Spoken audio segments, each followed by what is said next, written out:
What's going on, guys? Super Insane 18 here, and last night at my locals, which was attended by over 40 players, I went undefeated with Kashtira. Now, that might not sound all that impressive, but what you need to take into account is that I decided to hinder myself and play post-Banlist, meaning I was down 2 Arise Heart and Mind Hacker, as well as a single copy of Unicorn, against everybody else who was trying to get in their last hurrah with the current format, still playing everything at full power.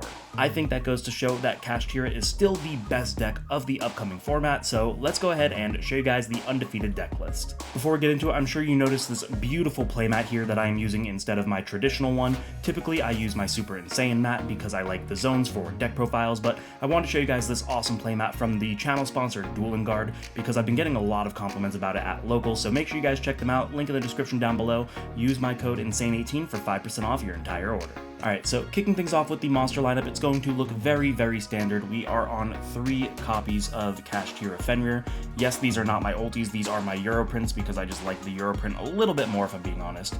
And then we only have 2 copies of Unicorn thanks to the most recent list. Honestly, this is laughable. I still saw this card just as much as I feel like I normally do between having Terraforming, Planet, searching it off the Fenrir.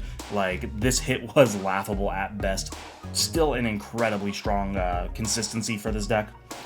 We have 1 copy of Kashtira Rise Heart. This is something that I was kind of on the fence on between 1, 2, or 3, all of which I think are very viable options, but ultimately I ended up going with 1 because I just felt like the recurability of it was enough to justify not having to play multiple copies. And then we are on 1 copy of Kashtira Scareclaw and 1 copy of Kashtira Ogre. The Scareclaw, obvious, like you need a Bakuska out, that's kind of just what it is, as well as a Dragoon out. For those of you that don't know, the effect of Scareclaw to negate the effects of any monster that is of your opponent's monsters when a Kashtira is battling. That's what allows you to then use Fenrir to banish the Dragoon. So really strong Dragoon out, and Ogre feels more necessary than ever because, spoiler alert, we are playing Preparations. Preparations is going to be one of the ways that we have to recur our Arise Heart, so definitely feels like that is very, very mandatory. We have 3 copies of Ash Blossom starting off our hand traps, 3 copies of Dimension Shifter. This is a card that I'm also on the fence on, whether or not I want it to be Shifter or another hand trap. If Kashtira is the best deck going into the upcoming format, then Shifter might not be all that relevant if you're going to be playing majority mirror matches. So yeah, it paid out for me last night because I didn't really go up against many Kashtira. But this is definitely something that you might want to consider playing a different hand trap instead. And then for the last of the hand traps, we were playing 3 copies of Nibiru. Honestly, I am 100% cutting this. I don't know what I'm putting in its place, but this was the most useless card in my deck the entire day. So definitely don't feel like you need to play this. I've never been a big fan of Nibiru personally, and the performance of this card last night kind of seals the deal for me. But that's it for the monsters. Onto the spells. Obviously, we have our 3 copies of Kashtira Birth. This is just an insane card. You wouldn't want to play any less than 3.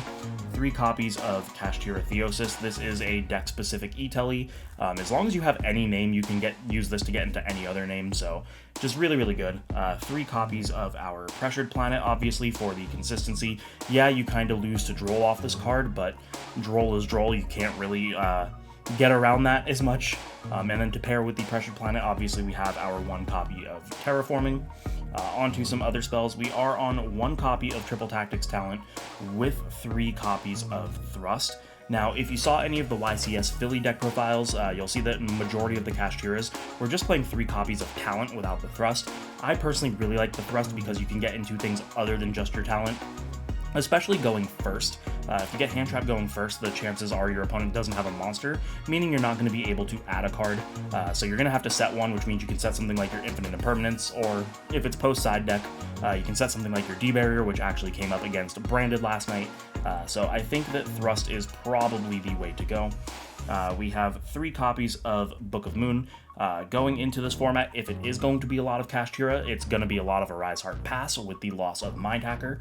So I don't think you need Book of Eclipse. I think Book of Moon is strong enough, and it's got that great utility being either a going first or second card, because if you're going first, you can set it as an additional interruption. If you're going second, you can use it to snipe out a problem card or bait and negate, and it's just really, really strong. We have our 3 copies of Pot of Prosperity. Not only is this just a consistency piece, but this actually is recursion for your Arise Heart. One of the cards that I put in the extra deck to replace one of the missing Arise Hearts or Mind Hackers is actually going to be Cyphering Lord Omega. And for those of you that don't know, what you can do is you can Prosperity, send the Omega, put it face down, and then when you use the Arise Heart to attach a banished card, you can attach the Omega. What this will do is when your opponent outs the Arise Heart, if they do, that will send the Arise Heart and the Omega to the graveyard. Omega then in the graveyard can put itself back to the extra deck as well as a card in either grave, so you can put your Arise Heart back, and now you've essentially got a second Arise Heart. That's going to be it for the spells. Onto the traps. We have our 1 copy of Big Bang and our 1 copy of Preparation. I feel Preparation is more mandatory than ever because it needs to be able to recur your Arise Heart.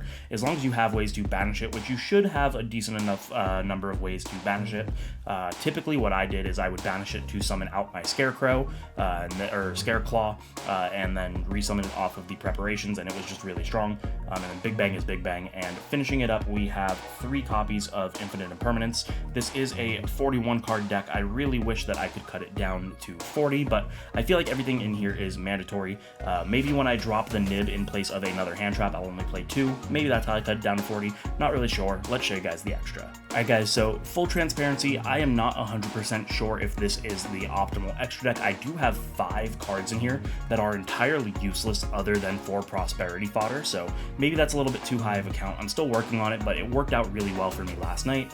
So we have our 1 copy of Arise Heart. You don't need more than 1 of this. 9 times out of 10, you're never making more than 1 of this. So hitting that down to 1 was kind of another one of those hilarious hits. And then we also have our 2 copies of Shangri-Ira. Honestly, this doesn't come up all that much anymore, unless you're getting like hand trapped, and so you need to end on something that'll get you something on your opponent's turn. You would go into the Shangri, and that can summon you either a Unicorn or a Fenrir. But honestly, this card just really didn't come up all that much last night. Then on to some of the other ones. We are still playing the Dark Armed, the Dragon of Annihilation. This is just a really good card for clearing cards as well as banishing cards from your grave. So that's a little bit of multi-utility, because what you can do with this is something like pop a card your opponent controls, then banish your Kashtira Theosis. Kashtira Theosis will activate when it's banished to add you back one of your banished Kashtira cards, and that could just really get you in there. We have our 1 copy of Mecha Phantom Beast Dracosac. I think that this card is mandatory moving into this format because Labyrinth is going to see a lot of play, and for those of you that don't know, this card can out Skill Drain. Skill Drain only negates the effects of monsters that are face up on the field, so if you use Dracosac to tribute itself to then pop the Skill Drain, Dracosac's no longer face up, and therefore you will be able to destroy the Skill Drain. We have our number 11 Big Eye. I might consider bumping this to 2. A lot of this extra deck was made under the assumption that we're not getting ripped anymore, so we don't really need 2 ofs. But I feel like in place of one of the Prosperity fodders that I have, a second Big Eye would probably be better. This card is entirely responsible for the reason that I won my round 3 last night.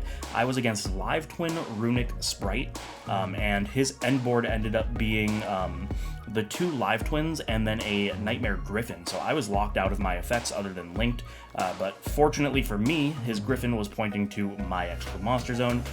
So what I was able to do is, first thing I did was tactic steal his Griffin, because in order to make the Griffin he used IP. In response on the resolution, he used his Sprite Double Cross to take his Griffin back. So I special summoned 2 level 7 monsters, made a Big Eye that the Griffin was pointing to, Big Eyed the Griffin, and then linked the Griffin away. So yeah, that was pretty strong. Thankfully I have the Donner in here as well. That's a little bit of a spoiler, but oh well. So yeah, we were really good there. Then we have the Titanic Moth and the Zeus. Titanic Moth I'm not sold on. It did come up once where I just needed to be able to swing directly and clear a board. But again, that could probably be something else. Then we are on 1 copy of Baron. This came up as well, being able to special a level 7 and normal something like an Ash Blossom. If you have Kashtira Birth to back that up, then it's kind of for free. And then the 1 copy of Donner. This is just how you kind of get rid of annoying problematic cards if you get like Contact Seed, or like I said in the instance of taking my opponent's Griffin, being able to get it get off the field. And then the rest of these cards are just prosperity fodder. We have the 3 fusions, the Fossil Machine Skull Wagon, the Fossil Warrior Skull Knight, and the Garura Wings of Resonant Life. These 2 I feel are slightly better than Natis, because Natis has to be immediately when it's sent, whereas you can pick and choose when you want to activate these. So it's just kind of always a looming threat in the graveyard, and this can pop a spell, spell trap, this can pop a monster, so just kind of the utility of whichever one you really feel is mandatory for the matchup. Like I mentioned before, we have the Omega. This is how we are going to recycle our Arise Heart. And then finally, we have the Infinitrack Goliath. And there you guys have it. That is going to be my post-Banlist undefeated Kashtira deck profile. I think that this deck is widely agreed upon to be the best deck moving into the current format, just because of the minimal amounts of hits that it took, and as you can see by the performance, those hits realistically did not make a dent in the consistency or playability of the deck. So you guys know the deal. If you liked it, make sure to subscribe, hit the notification bell, like, comment, share with your friends, maybe consider supporting me on Patreon. Remember, when I do deck profiles, I do post my side decks on Patreon, so go ahead and check that out. Thank you guys so much for watching, and I will see you in the next one.